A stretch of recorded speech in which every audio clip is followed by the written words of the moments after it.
When you are in that deep hole, when you are in the depression piece of mental health, you feel alone even if there's a million people around you.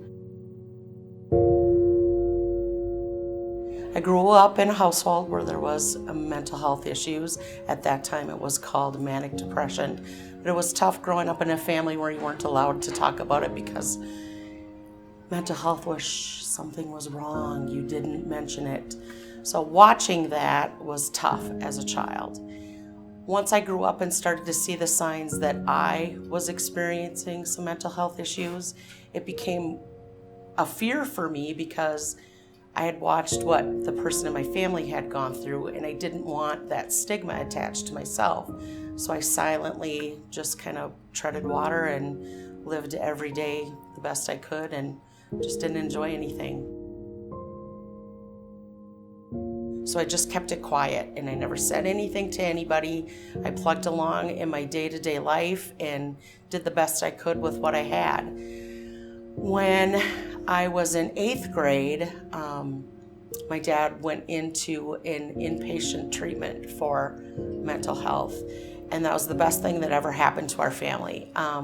Unfortunately, a week after my 16th birthday, he passed away unexpectedly, and that was real tough because I was a almost 16-year-old kid in the rebellious phases of life, making choices that probably weren't the best for me, but it was how I was coping with how I was feeling when I was sad or depressed and didn't know what direction to turn because I was afraid, because you couldn't talk about if you were sad or things, you just put your big girl panties on and went on with your day. When I was about 18, I went to college and made a whole host of bad choices.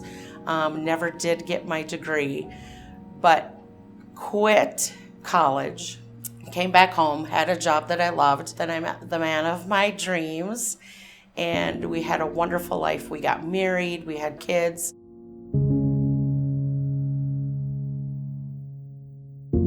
So I'm so thankful for that. But in my mid-30s, life started to fall apart.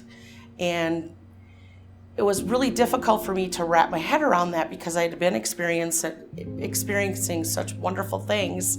With my husband was good, my life was good, my kids were great. I was in love with them, I was in love with him, I was able to be a stay-at-home mom, and yet things were unraveling. When you are in the depression piece of mental health, you feel alone even if there's a million people around you. You feel alone even if your life is wonderful. I had friends that used to say, gosh, why didn't you call? And it's not that you don't want to, it's just that your place is so dark. Your friends are your light, your family is your light. But when you're so dark, there is no light. Having children with a mental illness is tough because you don't want them to see your pain. You don't want them to think that it's their fault, and you don't want them to think that they're the ones who are supposed to fix you.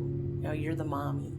You fix them, you kiss their boo-boos, you pick them up when they fall. They shouldn't have to do that for you.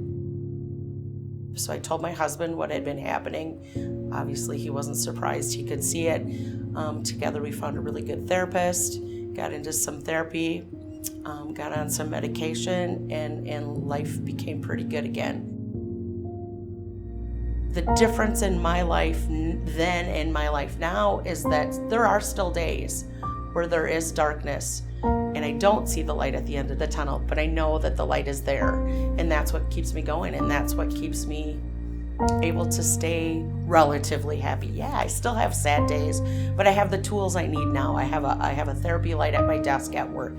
I talk to people now. I'm not afraid to say, hey, I have depression, and sometimes I got a little anxiety, and it's okay. It's been a long journey, and I would say it's taken me about 15 years to get to where I am today, and lots of talk therapy, about 7 years of trying different medications to make sure that they worked right, to make sure that I'm feeling good every day. It certainly wasn't something that I did on my own. I had the help of family and friends, and I still have a real tight group of friends that we meet at least once a month, kind of go through, do a little check-in. I'm grateful for them. And even though sometimes I feel dark on the inside and my outside is happy, that's really who I am. I'm the happy person that you see out in the community. I'm the happy person that you see behind the desk at the high school. I'm not defined by my depression at all. It's part of who I am. And once I embraced it instead of fought it, my life became joyful again.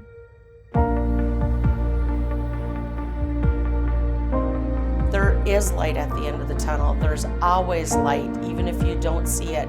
Just have the brave face to say, I'm hurting and I need help. I'm grateful for my struggles. If I can help one person, then everything I've been through is worth it. Peace.